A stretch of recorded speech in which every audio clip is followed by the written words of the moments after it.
Béatrice éclata d'un rire qui me glaça le sang. Ses yeux brillaient de cette cruauté que je ne connaissais que trop bien. « Elle te déteste, tout simplement. »« Véronique, tu ne t'en rends pas compte ?»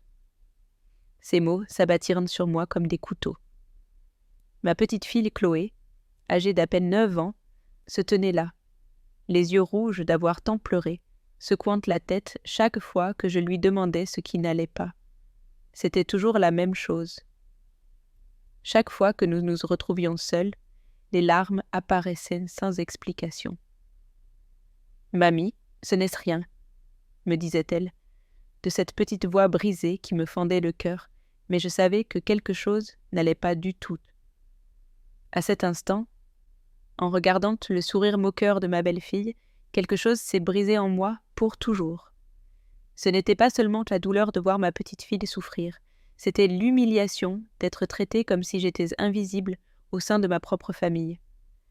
Comme si mes 68 ans de vie, mes sacrifices, mon amour inconditionnel ne valaient rien.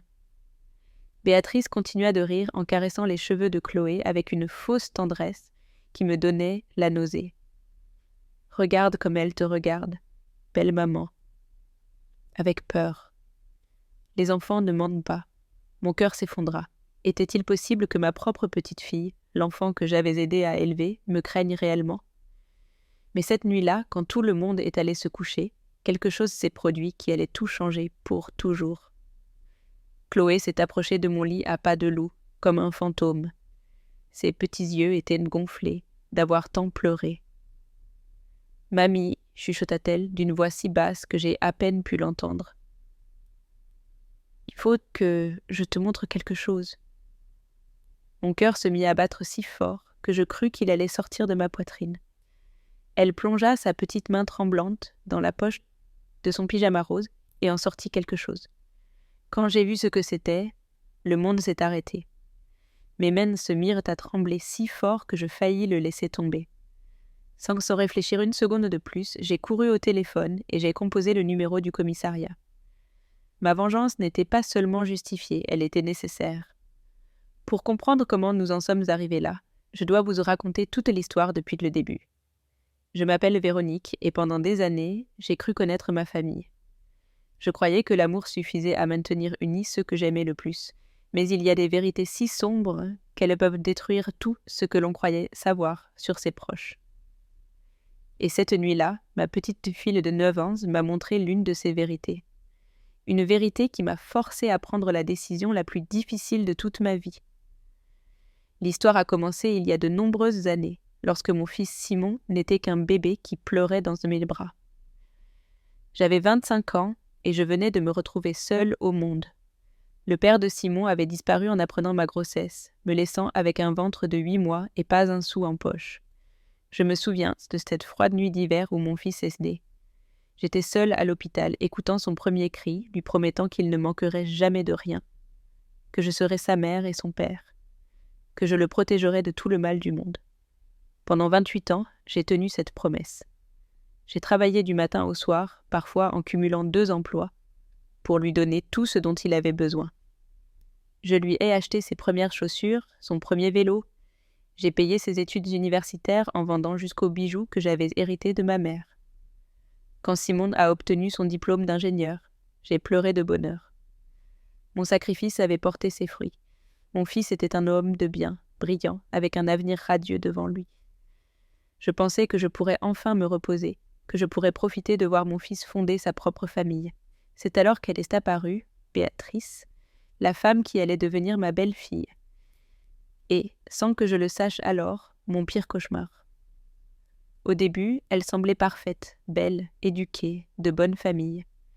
Simon était éperdument amoureux. J'étais heureuse de le voir si enthousiaste. Je me souviens du jour où il me l'a présentée. Elle portait une robe jaune qui la faisait ressembler à un ange. Ses manières étaient impeccables. Son sourire, charmant. « Madame Véronique ?» me dit-elle en me prenant les mains. « J'ai tant entendu parler de vous. Simon me dit que vous êtes la femme la plus merveilleuse du monde. » Mes yeux se sont remplis de larmes de joie. Enfin, mon fils avait trouvé quelqu'un qui l'aimerait comme il le méritait. Les premiers mois furent comme un rêve parfait dont je ne voulais jamais me réveiller. Béatrice venait me voir presque tous les jours, toujours avec ce sourire doux qui me faisait fondre le cœur, et des paroles si aimables qu'elle me faisait sentir comme la belle-mère la plus chanceuse du monde.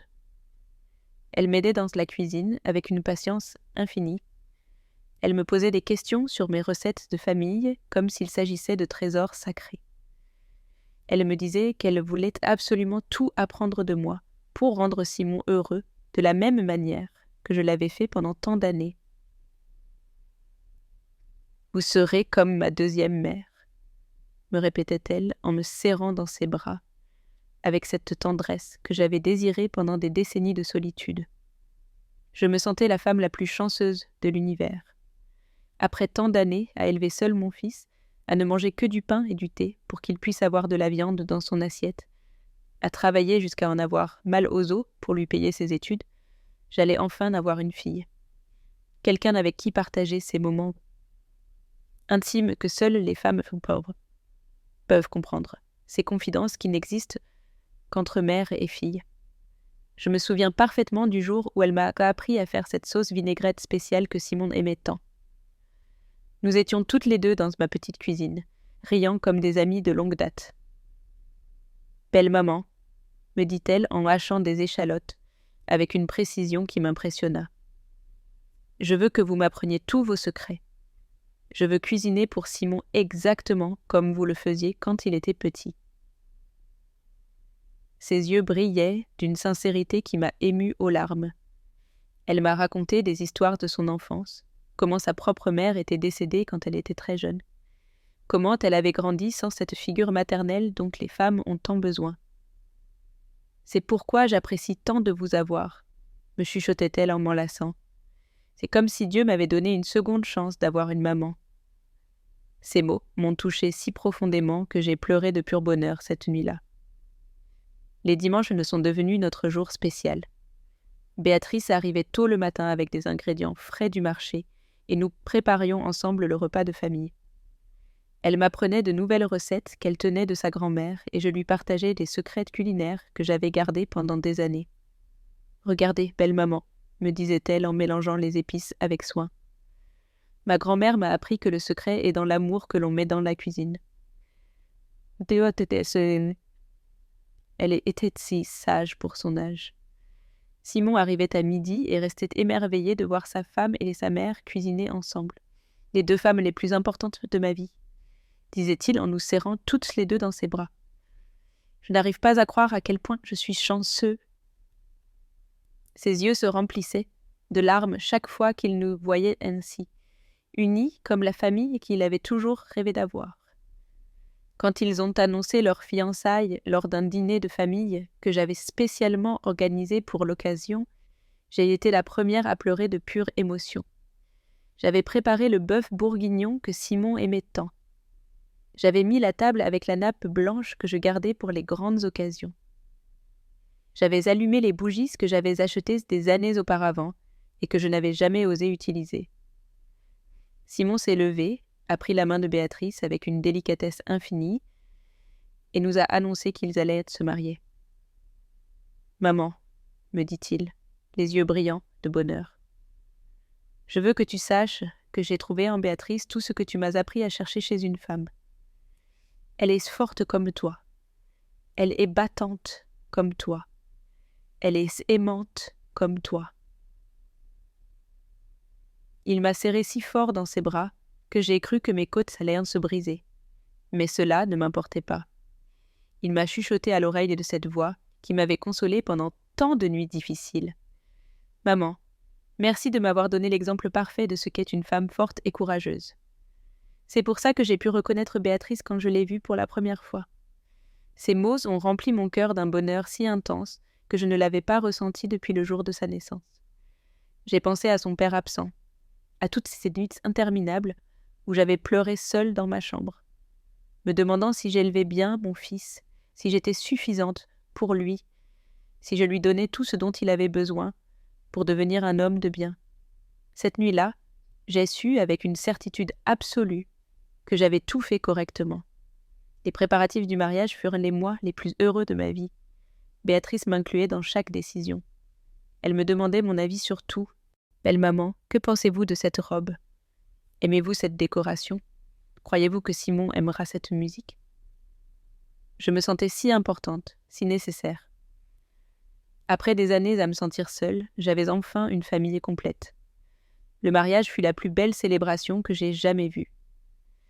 J'ai payé une grande partie des frais car je voulais que ce soit absolument parfait, car je voulais que mon fils ait le mariage de ses rêves. J'ai vendu mon alliance, ce petit anneau d'or que je gardais comme le dernier souvenir tangible de temps meilleurs, pour payer la robe de mariée de Béatrice. J'ai aussi vendu le collier de perles que j'avais hérité de ma grand-mère. Ces perles que j'avais soignées comme des diamants toute ma vie, mais cela ne m'a pas dérangé le moins du monde. Voir le bonheur dans les yeux de Simon valait tous les sacrifices. La robe de Béatrice était d'un blanc si éclatant qu'elle semblait briller de sa propre lumière, avec des dentelles délicates qui la faisaient en ressembler à une princesse de conte de fées. Quand je l'ai vue remonter l'allée au bras de son père, avec ce sourire qui illuminait toute l'église, je me suis sentie si fière que j'ai cru que mon cœur allait exploser. Ma belle-fille était, sans aucun doute, la plus belle femme de toute la cérémonie.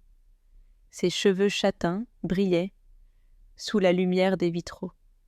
Son maquillage était parfait. Son port élégant. Simon ne pouvait s'empêcher de sourire, il ne pouvait pas détacher ses yeux d'elle une seule seconde. Les invités chuchotaient des commentaires admiratifs sur la beauté de la mariée. Pendant la cérémonie, lorsque le prêtre a demandé si quelqu'un s'opposait à ce mariage, il y a eu un silence absolu. Tout le monde savait que c'était une union parfaite, bénie par Dieu lui-même. Quand ils se sont embrassés en tant que mari et femme, toute l'église a applaudi avec émotion. J'ai tellement pleuré que mon maquillage a coulé. À la réception, Béatrice m'a adressé des mots que je n'oublierai jamais. Je veux te remercier tout particulièrement ma belle-mère, Madame Véronique, qui m'a accueillie comme une fille dès le premier jour. J'espère être la moitié de la femme formidable qu'elle a été. Tout le monde a applaudi, et je me suis sentie comme la reine de la fête.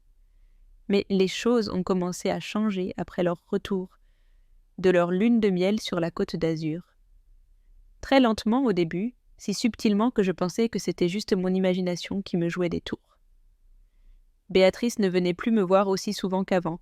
Les visites quotidiennes sont devenues des visites 3 fois par semaine, puis 2 fois, puis seulement le dimanche. Quand elle venait, elle semblait toujours pressée, comme si elle avait 1000 choses plus importantes à faire que de passer du temps avec moi. Elle regardait constamment sa montre, répondait à des messages sur son téléphone. Elle semblait être physiquement présente, mais mentalement ailleurs. C'est qu'on est très occupé à aménager la nouvelle maison, à la décorer, à acheter des meubles, m'expliquait Simon, avec cette patience infinie quand je lui demandais pourquoi je ne les voyais plus aussi souvent. Tu sais comment c'est, maman, les jeunes mariés ont besoin de temps pour s'adapter, pour créer leur propre foyer. J'acquiesçais et lui disais que je comprenais parfaitement, que c'était normal. Les jeunes mariés ont besoin de leur espace pour mieux se connaître, pour établir leurs propres traditions. Mais à l'intérieur, je sentais un vide étrange et douloureux, comme si quelque chose de fondamental avait changé pour toujours dans ma vie. Quand Béatrice est tombée enceinte, j'étais si excitée que je n'ai pas pu dormir de la nuit. J'allais être grand-mère pour la première fois. J'ai couru tôt au marché pour lui acheter des vitamines prénatales, des fruits frais de la meilleure qualité, des légumes bio, tout ce que j'avais lu dans les magazines qui était bon et nutritif pour les femmes enceintes. J'ai dépensé presque tout mon salaire de la semaine, mais cela ne m'importait pas. Mon petite enfante méritait le meilleur avant même de naître. Mais quand je suis arrivée à leur nouvelle maison avec les sacs remplis de cadeaux et de provisions, Béatrice m'a accueillie avec un sourire crispé que je n'avais jamais vu auparavant. Ses yeux ne brillaient plus de cette chaleur qui m'avait séduite. Oh, belle maman, quelle attention, comme toujours. Mais j'ai déjà tout ce dont j'ai besoin pour la grossesse. Ma mère s'en occupe personnellement. Ces mots furent comme une gifle glaciale en plein visage. Ma mère.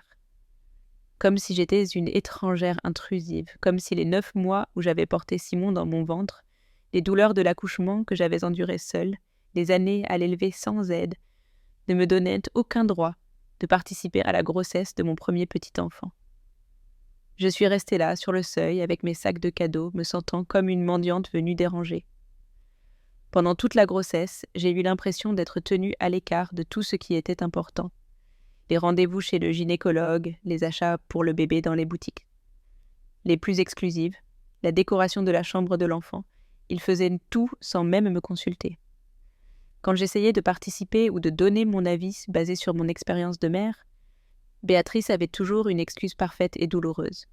« C'est ce que ma mère m'a déjà accompagnée chez le médecin ce matin », me disait-elle quand je proposais d'aller ensemble à la prochaine consultation. « C'est que nous avons déjà acheté tous les vêtements du bébé hier avec ma sœur », me répondait-elle quand je lui proposais de faire du shopping ensemble. « C'est que nous préférons le faire seuls. C'est notre premier enfant », m'expliquait-elle quand je suggérais de les aider à peindre la chambre. Simon ne semblait se rendre compte de rien. Il était si heureux et excité à l'idée de devenir père pour la première fois qu'il ne voyait pas comment sa femme m'écartait peu à peu de leur vie. Quand j'essayais de lui parler de mes sentiments, il me calmait avec ce sourire que j'aimais tant. « Et maman, ne t'inquiète pas. Béatrice traverse beaucoup de changements hormonaux avec la grossesse. C'est normal qu'elle soit un peu sensible et qu'elle veuille tout contrôler, m'expliquait-il en me serrant dans ses bras. Quand le bébé naîtra, tu verras que tout reviendra à la normale. Tu seras la grand-mère la plus gâtée du monde. » Mais je savais au fond de mon cœur que quelque chose avait changé pour toujours. La Béatrice douce et attentionnée que j'avais connue disparaissait progressivement, remplacée par une femme froide et calculatrice qui me voyait comme une menace, une concurrente gênante pour l'amour et l'attention de Simon. Les mois passèrent lentement, et mon exclusion devenait de plus en plus évidente et douloureuse. J'apprenais les choses importantes par hasard, quand Simon mentionnait en passant qu'ils étaient allés chez le médecin ou qu'ils avaient acheté le berceau.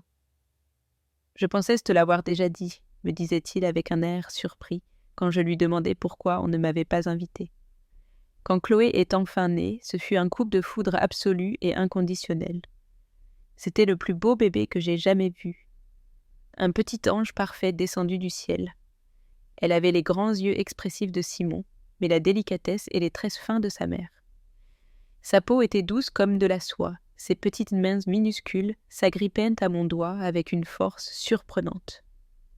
Quand je l'ai prise dans mes bras pour la première fois à l'hôpital, elle m'a regardé droit dans les yeux avec ce regard profond que seuls les nouveau-nés ont, et elle a cessé de pleurer immédiatement. C'était comme si elle avait reconnu ma voix, mon odeur, mon âme. « Regarde !» dis-je à Béatrice avec une émotion débordante. Elle me reconnaît déjà comme sa grand-mère. C'est incroyable la connexion que nous avons. Mais Béatrice se contenta de sourire de manière forcée et artificielle et m'enleva le bébé des bras d'un geste brusque. « Elle doit être fatiguée après l'accouchement. Les nouveau-nés ont besoin de beaucoup de repos, » murmura-t-elle en éloignant Chloé de moi. Ce fut la première fois que je ressentis cette pointe de douleur qui allait devenir si familière. Les premières années de la vie de Chloé furent, malgré tout, les plus heureuses de mon existence. Malgré les restrictions de plus en plus grandes de Béatrice, j'ai réussi à créer un lien spécial et indestructible avec ma petite fille. Quand elle avait 2 ans, Chloé courait vers moi en criant « Mamie, mamie !» chaque fois qu'elle me voyait arriver chez eux. Je lui apportais des gâteaux faits maison que je préparais spécialement pour elle. Je lui lisais des contes de fées avec des voix différentes pour chaque personnage. Nous jouions ensemble pendant des heures dans le jardin. Nous construisions des châteaux avec des cubes de couleurs, nous dessinions avec des crayons de cire sur du papier géant, nous chantions des comptines que je me souvenais de mon enfance.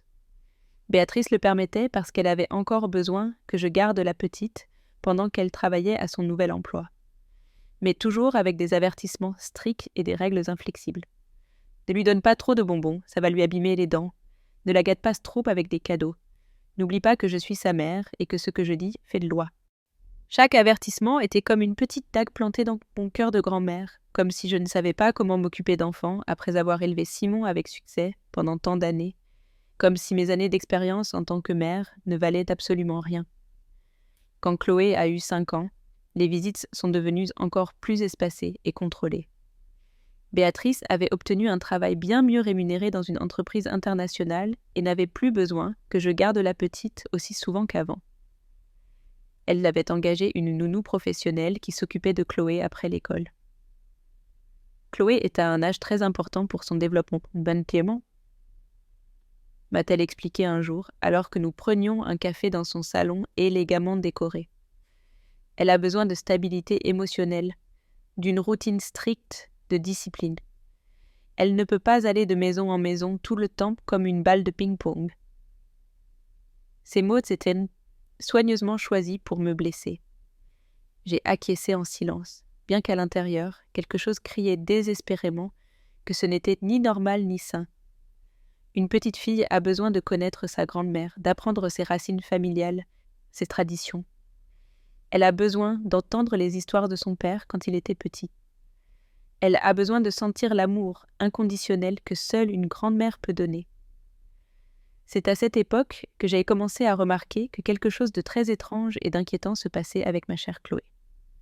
Quand je parvenais à être seule avec elle pendant les quelques moments que Béatrice me le permettait, la petite devenait très silencieuse et pensive. Elle n'était plus cette créature joyeuse, bavarde et pleine de vie de ses premières années. Elle s'asseyait dans un coin du canapé et me regardait avec ses grands yeux expressifs, comme si elle voulait me dire quelque chose de très important, mais n'osait pas ouvrir la bouche. Au début, j'ai pensé que c'était simplement de la timidité. Les enfants traversent parfois des phases d'introversion, mais au fil des mois, son comportement est devenu plus étrange et alarmant. Les larmes ont commencé quand Chloé a eu 8 ans. La première fois, j'ai pensé qu'elle s'était blessée en jouant ou qu'elle avait fait un cauchemar. Mais quand je lui ai demandé avec toute la douceur du monde ce qui se passait, elle a seulement secoué désespérément la tête et s'est essuyé les yeux avec la manche de son pull rouge préféré. « Ce n'est rien, mamie, je vais bien, vraiment, » me disait-elle de cette petite voix brisée qui me fendait le cœur en 1000 morceaux. Mais je savais parfaitement qu'elle n'allait pas bien du tout. Une grand-mère sait toujours quand sa petite fille souffre en silence. C'est un instinct maternel qui ne s'explique pas, une connexion invisible qui transcende toute logique. Les larmes devinrent plus fréquentes au fil des semaines. Chaque fois que je parvenais à être seule avec Chloé, ne serait-ce que pour quelques minutes, je les voyais apparaître sans préavis. D'abord, c'étaient des larmes silencieuses qui roulaient sur ses joues roses. Puis elles se transformaient en sanglots étouffés qu'elle essayait désespérément de cacher, se couvrant le visage de ses petites mains. J'ai essayé de parler à Simon de mes inquiétudes croissantes, mais il me donnait toujours la même réponse rassurante. « Maman, Chloé va très bien. Les enfants pleurent pour n'importe quoi.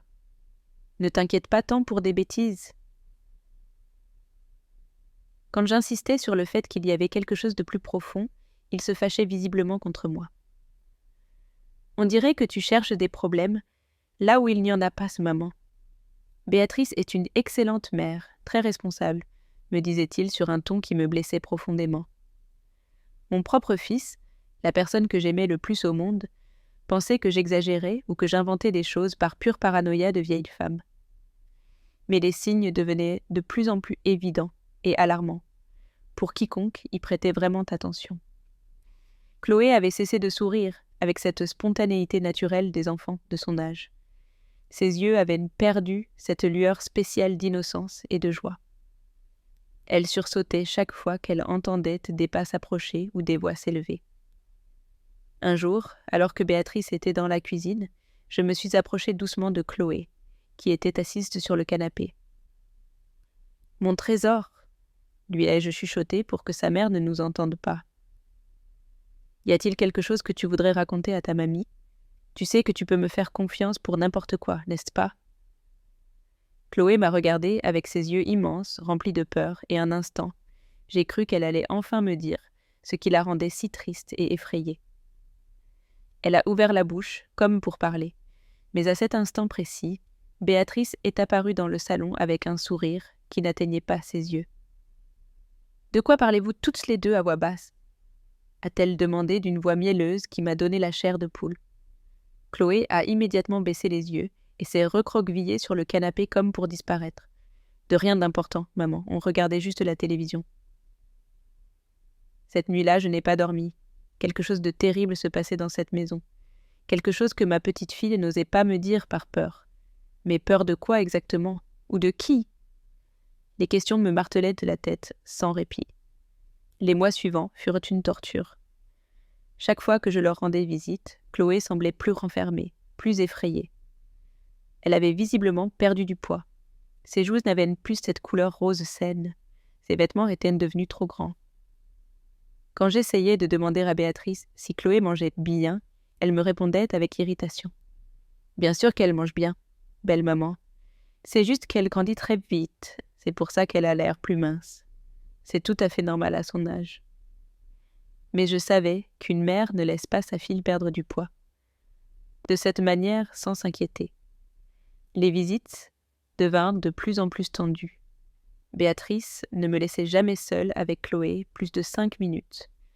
Elle avait toujours une excuse pour interrompre nos conversations ou pour emmener la petite dans une autre pièce. Chloé doit faire ses devoirs. C'est l'heure de son bain, elle doit prendre son médicament. Médicament, c'était la première fois que j'entendais parler d'un médicament que Chloé devait prendre. Ce sont juste des vitamines pour l'aider à grandir, m'a expliqué Béatrice quand je lui ai demandé. Mais il y avait quelque chose dans sa façon de le dire qui ne me convainquait pas. Un dimanche après-midi, alors que Béatrice était sortie rapidement à la pharmacie, j'ai réussi à rester quelques précieuses minutes seule avec Chloé. Nous étions assises dans sa chambre, entourées de poupées et de jouets qui ne semblaient plus l'intéresser. Tout était parfaitement rangé, trop parfait pour une chambre de fillette. « Chloé, mon amour, » lui dis-je en prenant ses petites mains froides dans les miennes. « Mamie, c'est que Jamie est très inquiète pour toi. Y a-t-il quelque chose qui te dérange ?» Ses petits yeux se sont immédiatement remplis de larmes, mais avant qu'elle ne puisse répondre, nous avons entendu la porte d'entrée se fermer brusquement. Béatrice était revenue plus vite que prévu. Chloé a retiré ses mains des miennes comme si elle s'était brûlée et a couru vers son lit, faisant semblant de jouer avec une poupée. Quand Béatrice est entrée dans la chambre, son regard s'est posé sur moi avec une froideur qui m'a glacé le sang. « Belle maman, que faites-vous ici enfermée toutes les deux ?» a-t-elle demandé avec un sourire qui n'en était pas un. « Nous jouions juste un peu avec les poupées, » ai-je répondu en essayant de paraître naturelle, mais mon cœur battait la chamade. À partir de ce jour, les visites furent encore plus limitées. Béatrice avait toujours une raison de raccourcir mon temps avec Chloé. La situation s'est aggravée lorsque Simon a obtenu une promotion qui exigeait de fréquents voyages d'affaires.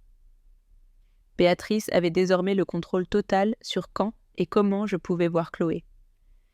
Les visites ont été réduites à 1 fois par semaine, puis toutes les 2 semaines, puis une seule fois par mois.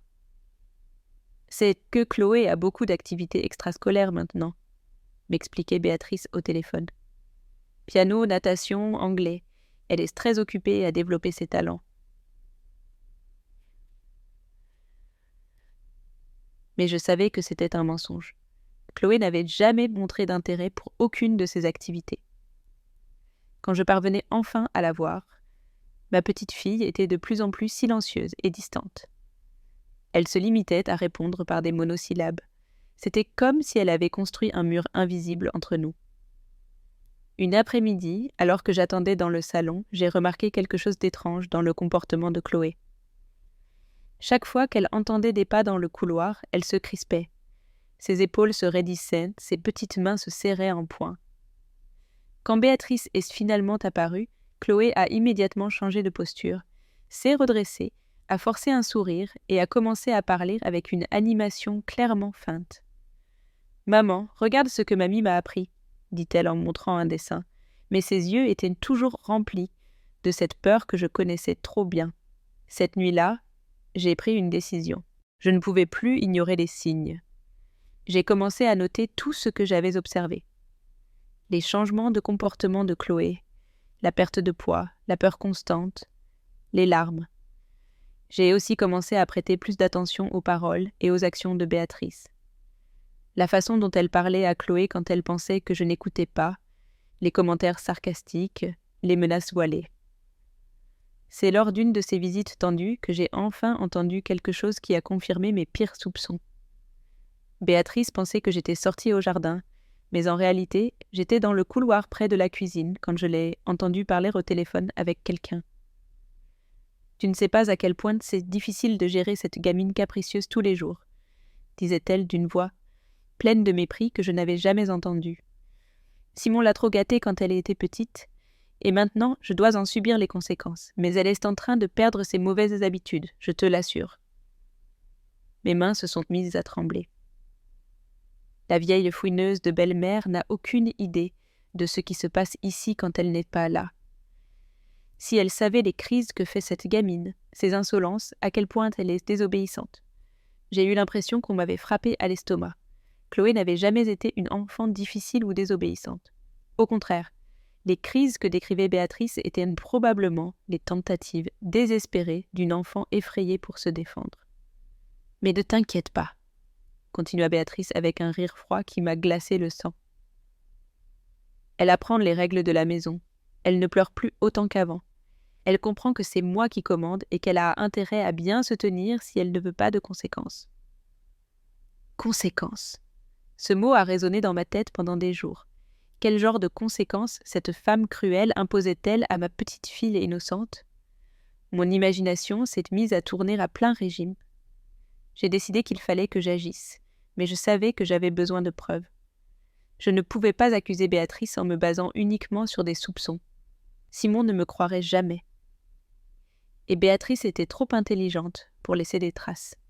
J'ai commencé à leur rendre visite plus souvent, toujours avec des excuses différentes. Béatrice ne pouvait pas refuser sans paraître suspecte, mais il était évident que ma présence la dérangeait. Pendant ces visites, j'ai commencé à remarquer des détails qui m'avaient échappé. Des marques étranges sur les bras de Chloé qu'elle cachait rapidement avec ses manches. Des petits bleus sur ses jambes que Béatrice expliquait comme des accidents normaux d'enfants qui jouent. Mais ce qui m'a le plus frappé, c'est la façon dont Chloé réagissait chaque fois que Béatrice élevait la voix ou faisait un mouvement brusque. La petite se recroquevillait immédiatement, portait ses mains à son visage, comme pour se protéger, et ses yeux se remplissaient d'une terreur anormale. Un jour, j'ai décidé d'arriver sans prévenir, très tôt le matin, sous prétexte d'emmener Chloé prendre le petit déjeuner dehors. Quand j'ai sonné, ils ont mis plusieurs minutes à ouvrir. Quand Béatrice est enfin apparue, elle était visiblement nerveuse. « Belle maman, quelle surprise si tôt, nous ne vous attendions pas, » me dit-elle en bloquant l'entrée. « Je voulais inviter Chloé à déjeuner avant l'école, » ai-je expliqué. « Oh, quel dommage, mais Chloé est malade aujourd'hui. Elle a de la fièvre et ne peut pas sortir. » Mais à ce moment-là, j'ai clairement entendu la voix de Chloé de l'intérieur demander qui était à la porte. Une enfant fiévreuse ne parle pas avec cette clarté. Béatrice est devenue encore plus nerveuse. « C'est juste un petit rhume, » s'est-elle empressée d'expliquer. « Mais je préfère qu'elle se repose. » Son explication semblait forcée. « Puis-je au moins lui dire bonjour rapidement ?» ai-je demandé. « Mieux vaut pas, belle maman. Nous ne voulons pas que vous l'attrapiez. Vous savez comment sont ces virus à votre âge. »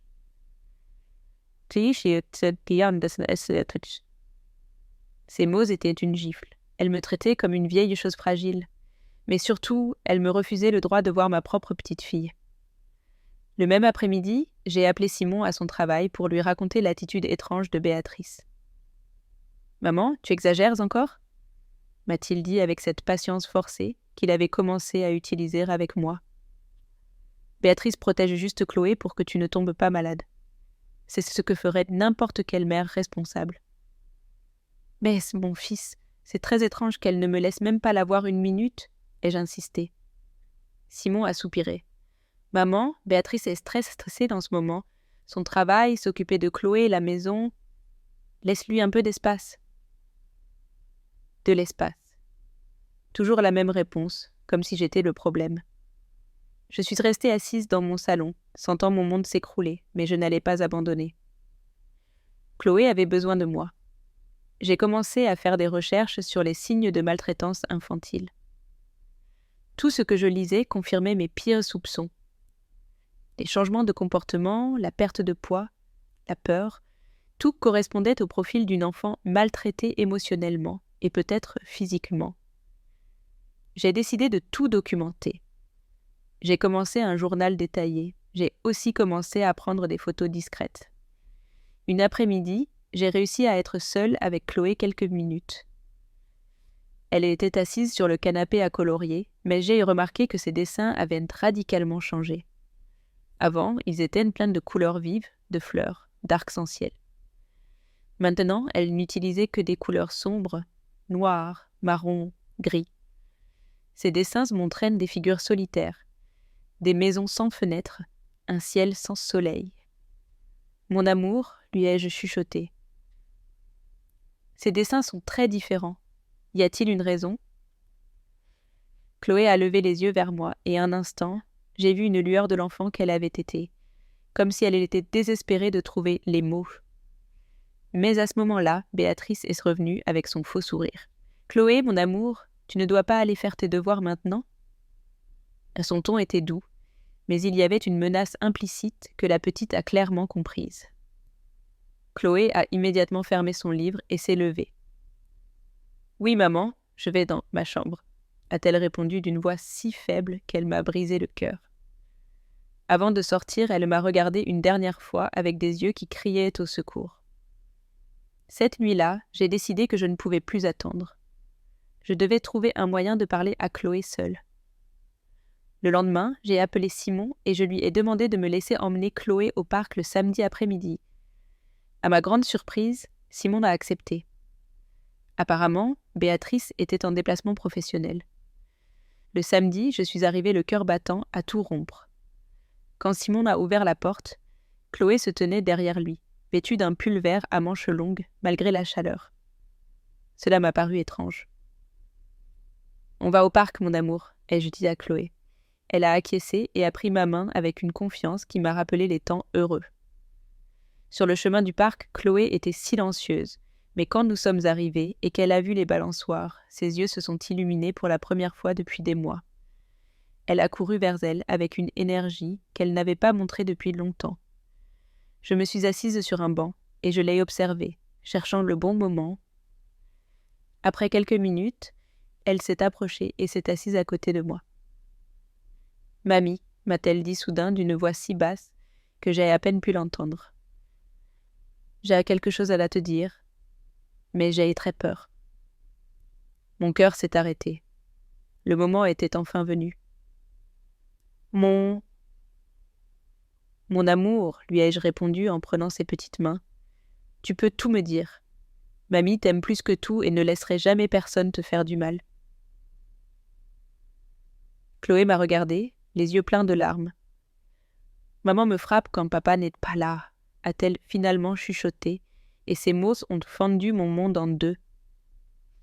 Elle me dit que si je le dis à quelqu'un, surtout à toi ou à papa, il m'arrivera quelque chose de très grave. Ces larmes se sont mises à couler.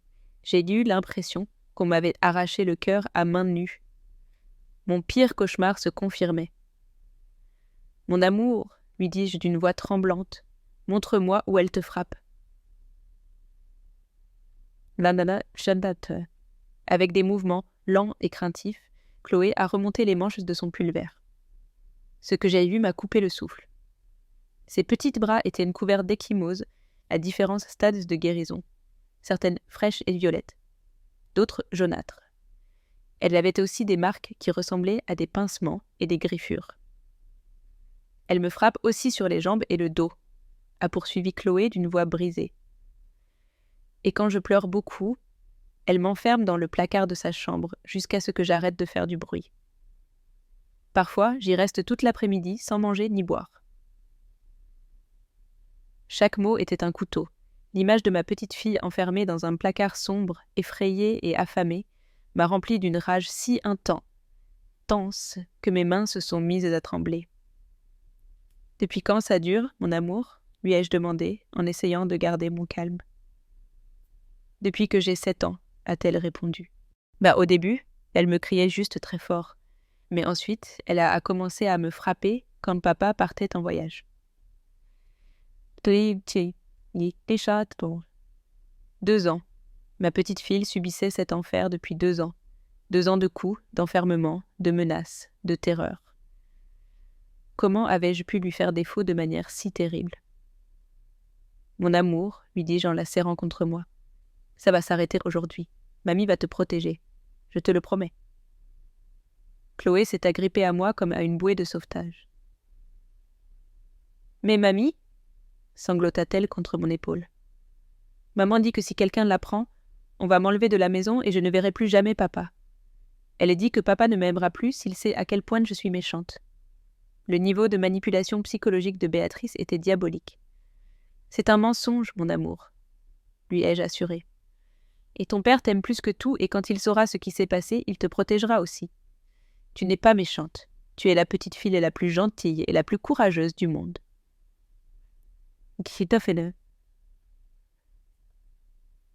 À l'intérieur, je bouillais de fureur.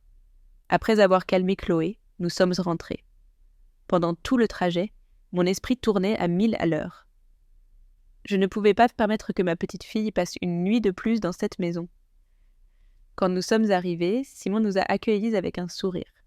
« On dirait que vous avez passé un après-midi merveilleux, » a-t-il commenté. S'il savait la vérité. Mais j'avais besoin de temps. « Simon, » lui dis-je en essayant de paraître naturel, « j'ai besoin de te parler ce soir de quelque chose de très important. Pourrais-tu venir dîner à la maison ? On pourra parler après que Chloé soit couchée. » Il a accepté sans se douter de rien. Ce soir-là, j'ai préparé le plat préféré de Simon, mais j'ai à peine pu manger. Après le dîner, j'ai emmené Simon dans la cuisine pour la conversation la plus difficile de notre vie. « Mon fils, » ai-je commencé d'une voix tremblante, « ce que je vais te dire va changer tout ce que tu croyais savoir sur ton mariage. » Je lui ai tout raconté, mot pour mot. Je lui ai montré les photos des bleus. Je lui ai expliqué tous les signes. Simon m'a écouté en silence, son visage devenant de plus en plus pâle. Quand j'ai fini, il est resté assis, comme s'il avait reçu un coup mortel. Ses yeux se sont remplis de larmes. « Ce n'est pas possible, » murmura-t-il. « Béatrice ne ferait jamais une chose pareille, il doit y avoir un malentendu. » Mais sa dénégation sonnait désespérée. « Mon fils, » lui dis-je fermement, « va voir toi-même et demande à Chloé. Regarde les bleus de tes propres yeux. Une fillette de 9 ans n'invente pas ce genre d'histoire. » Simon s'est levé comme un zombie et a marché vers le salon. Je l'ai suivi. Mon fils s'est assis à côté de sa fille. « Chloé, mon amour, » a-t-il dit doucement, « papa a besoin de te poser une question très importante. Dis-moi la vérité. » Chloé a levé les yeux vers lui, un conflit terrible se lisant sur son visage. « Est-ce que maman t'a déjà fait du mal quand papa n'est pas là ?» a demandé Simon. Chloé s'est mise à trembler. Les larmes ont commencé à couler. « Papa » a-t-elle chuchoté. « J'ai très peur de te le dire. » Simon l'a prise dans ses bras. « Mon amour, papa est là pour te protéger. Personne ne te fera plus jamais de mal. » Avec ces mots, Chloé s'est effondrée. Entre des sanglots déchirants, elle a raconté à son père chaque détail horrible. Les coups, les pincements, les enfermements dans le placard. Elle dit que si je te le dis, tu ne m'aimeras plus parce que je suis une très mauvaise fille, pleura Chloé. Elle dit que les gentilles filles ne mettent pas leur mère en colère et que si je suis méchante, c'est parce que je ressemble trop à mamie Véronique. Ces dernières sémoses furent une gifle. Béatrice avait utilisé mon nom comme une menace. La cruauté de cette femme n'avait pas de limite. Simon était resté assis, serrant sa fille dans ses bras, les larmes coulant sur son visage. Je pouvais voir le moment exact où sa réalité s'est effondrée. La femme qu'il avait aimée était un monstre. « Montre-moi où tu as mal, mon amour, » a-t-il demandé. Chloé a commencé à lui montrer les marques. Chaque ecchymose que Simon voyait le faisait tressaillir de douleur. Quand il a vu les marques sur ses bras, les griffures sur son dos, Simon a laissé échapper un gémissement de douleur que je n'oublierai jamais. « Mon Dieu, Chloé, pardonne-moi, » murmura-t-il. Papa ne savait rien. Si j'avais su, je n'aurais jamais permis que cela arrive. « Papa ne va plus m'aimer ?» demanda Chloé avec une innocence déchirante. « Mon amour, répondit Simon, papa t'aime plus que sa propre vie. Rien de ce qui s'est passé n'est de ta faute. Tu es parfaite, tu es bonne, tu es la petite fille la plus courageuse du monde. » À ce moment-là, j'ai pris ma décision. « Simon, ai-je dit, Chloé va rester avec moi cette nuit et toutes les nuits nécessaires jusqu'à ce que cette situation soit résolue. » Mon fils m'a regardé avec des yeux remplis de gratitude. « Bess, Bami, dit Chloé, maman revient demain de son voyage. Elle va être très en colère. » La manipulation avait été si efficace que ma petite fille s'inquiétait encore des réactions de sa tortionnaire. « Mon amour, lui ai-je expliqué, tu ne retourneras pas dans cette maison tant qu'elle ne sera pas complètement sûre. Papa et mamie vont s'assurer que tu n'aies plus jamais peur. » Cette nuit-là, pour la première fois en 2 ans, Chloé a dormi profondément. Je l'ai installée dans l'ancienne chambre de Simon. Simon est resté avec moi cette nuit-là, à boire du café dans la cuisine, à planifier ce que nous allions faire. « Maman, m'a-t-il dit, je n'arrive pas à croire que j'ai été aussi aveugle. Tous les signes étaient là. » « Mon fils, lui ai-je répondu. Les manipulateurs sont des experts. L'important maintenant est de protéger Chloé et de s'assurer que cette femme paie pour ce qu'elle a fait. » Le lendemain matin, nous avons appelé la police. Nous avons également contacté un avocat, Maître Dubois, spécialisé dans les cas de garde et de maltraitance infantile. Lorsque Béatrice est rentrée et a découvert que Chloé n'était pas là, elle a appelé Simon, hystérique. « Où est ma fille ? Où l'avez-vous enlevée ?» criait-elle. Simon, avec un calme surprenant, a répondu « Chloé est en lieu sûr, loin de toi. Nous savons tout, Béatrice, tout ce que tu lui as fait subir pendant ces 2 années. » Le silence de l'autre côté fut long. « Je ne sais pas de quoi tu parles, » a-t-elle finalement répondu d'une voix froide et calculatrice. Cet enfant a beaucoup d'imagination. « Les mensonges sont terminés, Béatrice, » a dit Simon. « Nous avons des preuves, des témoignages, des photos. Tu vas payer pour chaque coup, chaque larme, chaque nuit de terreur. » Et il a raccroché.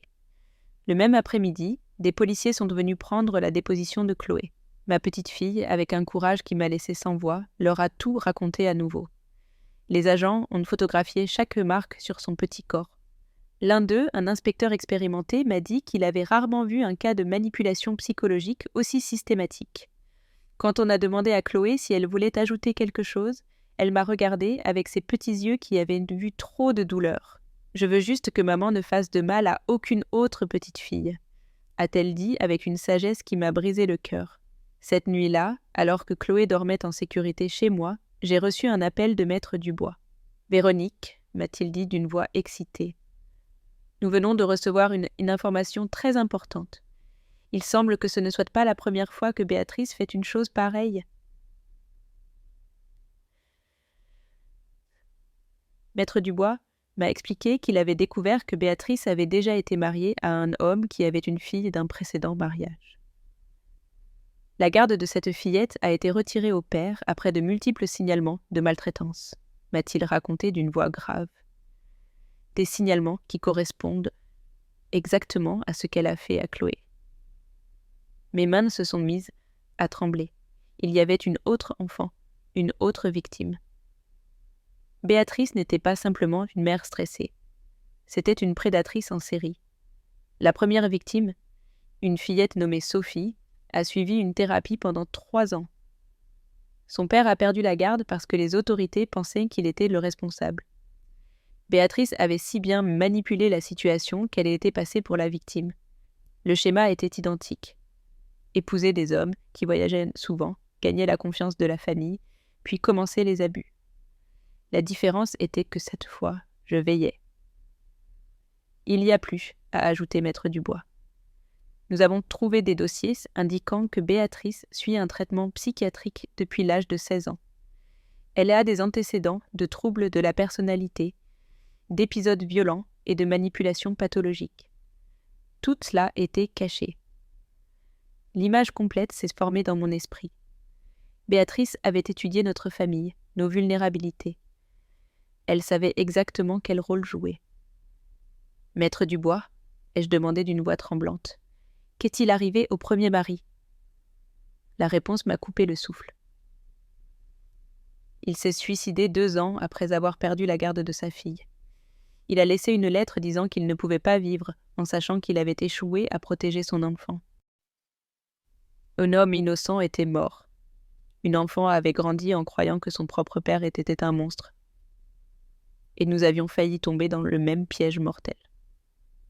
Le lendemain, la police a arrêté Béatrice sur son lieu de travail, devant tous ses collègues qui la connaissaient comme une mère modèle. Les accusations incluaient la maltraitance infantile aggravée, l'abus psychologique systématique et la mise en danger d'un mineur. Quand Simon a reçu l'appel confirmant l'arrestation, il s'est effondré sur mon canapé. « Maman, m'a-t-il dit, les larmes aux yeux. J'ai failli perdre ma fille à cause de cette femme. J'ai failli commettre la même erreur que le premier mari. Mais tu ne l'as pas fait, mon fils, lui ai-je répondu. Tu as écouté, tu as agi. Chloé est en sécurité grâce à ton courage. Je savais qu'il porterait cette culpabilité longtemps, mais je savais aussi qu'il avait fait ce qu'il fallait. Chloé, quant à elle, commençait à montrer des signes de guérison. Elle dormait mieux, mangeait avec appétit, et avait même recommencé à sourire. La thérapie l'aidait, mais le changement le plus notable était simplement de se sentir en sécurité. « Mamie, m'a-t-elle dit un matin, je n'ai plus besoin d'avoir peur de maman ?» La question était si simple, mais si chargée d'années de terreur. « Non, mon amour, tu n'as plus jamais à avoir peur. Maman est dans un endroit où elle ne peut faire de mal à personne. »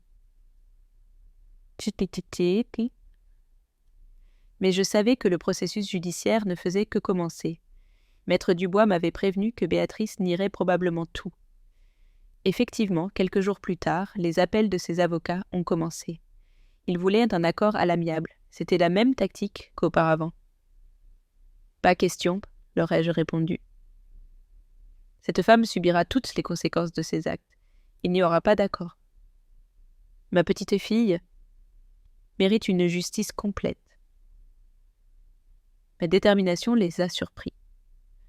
Au cours des semaines suivantes, d'autres preuves sont apparues. Des voisins se sont souvenus de cris. Des enseignantes ont confirmé des changements de comportement chez Chloé. Le pédiatre a admis avoir remarqué des signes inquiétants, mais n'avait pas agi. Le réseau de silence qui avait protégé Béatrice s'effondrait. Une après-midi, Chloé s'est approchée de moi.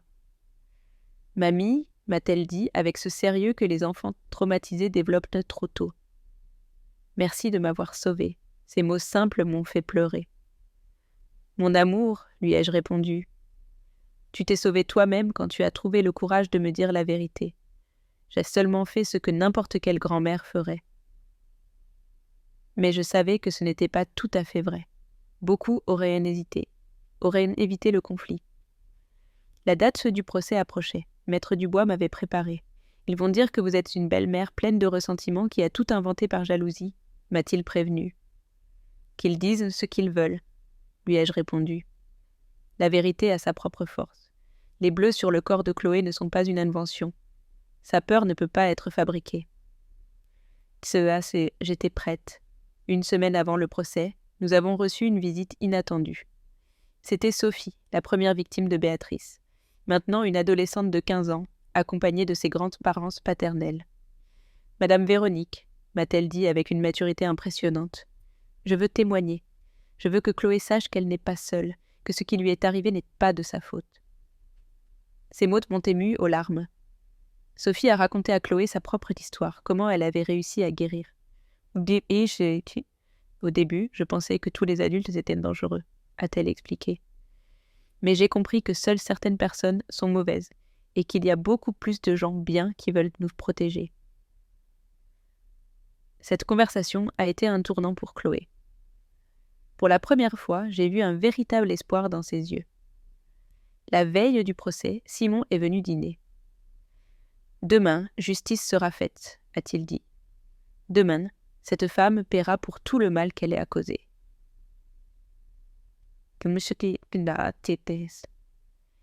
Et demain, nous commencerons officiellement notre nouvelle vie, ai-je ajouté. Une vie où Chloé pourra redevenir une enfant, où elle pourra avoir confiance, où elle pourra être heureuse. C'était une promesse. Le jour du procès, Le ciel était dégagé.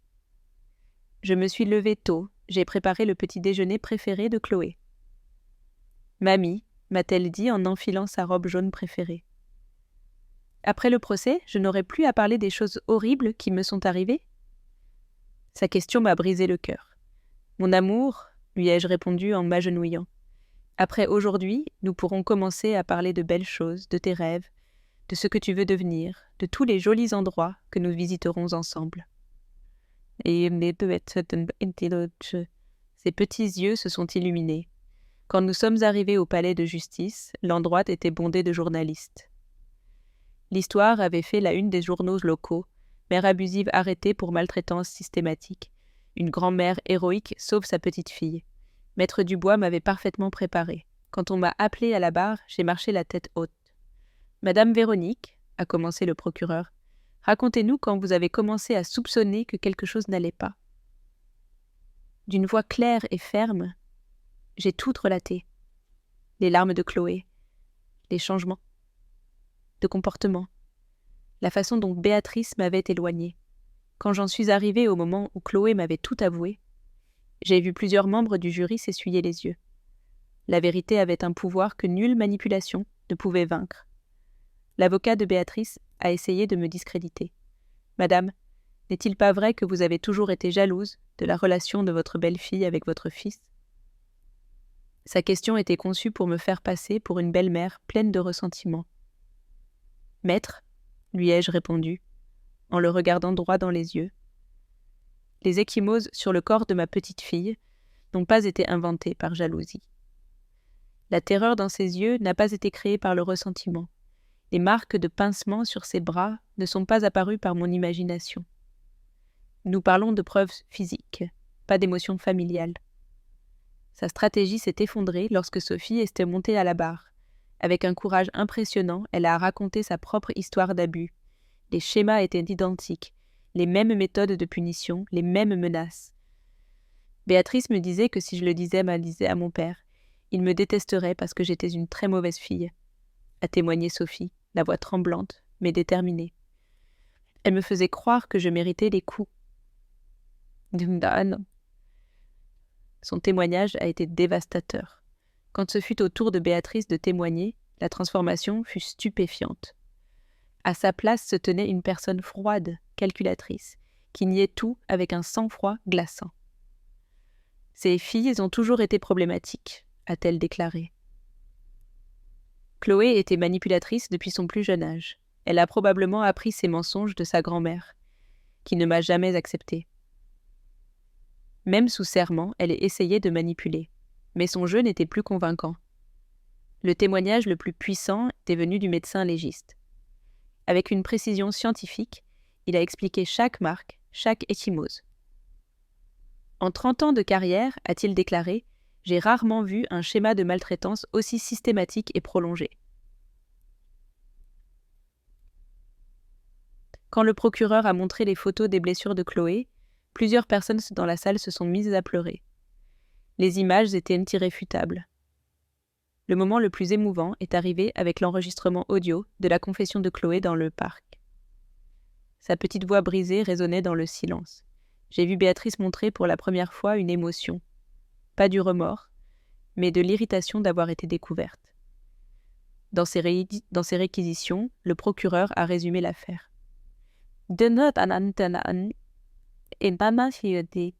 Mesdames et messieurs, les jurés, vous avez entendu le témoignage de 2 fillettes, vivaces, unies par le même schéma d'abus.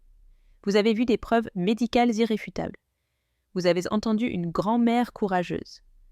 La défense veut vous faire croire à une conspiration. Mais la vérité est beaucoup plus simple. Béatrice Morel est une prédatrice en série qui doit être arrêtée avant qu'elle ne détruise d'autres vies. Le jury s'est retiré. Pendant les 2 heures d'attente, je suis restée avec Simon, priant en silence. Quand ils se sont revenus, le silence était absolu. Dans l'affaire de l'État contre Béatrice Morel, a annoncé le président du jury, nous déclarons l'accusé coupable de tous les chefs d'accusation. Le coup de marteau du juge a résonné comme un coup de tonnerre de la justice. Béatrice a été condamnée à 15 ans de prison, avec une période de sûreté de 8 ans. Il lui a été interdit à vie d'avoir tout contact avec des mineurs, et elle a été condamnée à payer tous les frais médicaux et psychologiques de ses victimes. En sortant du tribunal, Chloé a couru vers moi. « Mamie !» m'a-t-elle chuchoté à l'oreille. « On peut être heureux à nouveau ?» Sa question simple m'a fait pleurer de soulagement. « Oui, mon amour, » lui ai-je répondu en la prenant dans mes bras. On peut être heureux à nouveau. On peut vivre sans peur. On peut rêver à l'avenir. On peut être la famille que nous étions destinés à être. Les mois suivants furent une guérison progressive, mais constante. Simon s'est installé temporairement chez moi pour que nous puissions élever Chloé ensemble, créant une nouvelle dynamique familiale basée sur l'amour, l'honnêteté et la protection. 1 an après le procès, Chloé avait retrouvé sa personnalité joyeuse. Elle s'était fait de nouvelles amies, avait commencé des cours de danse et, plus important encore, avait réappris à faire confiance.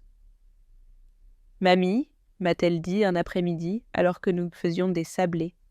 « Je crois que j'ai été très courageuse quand je t'ai dit la vérité, n'est-ce pas ?»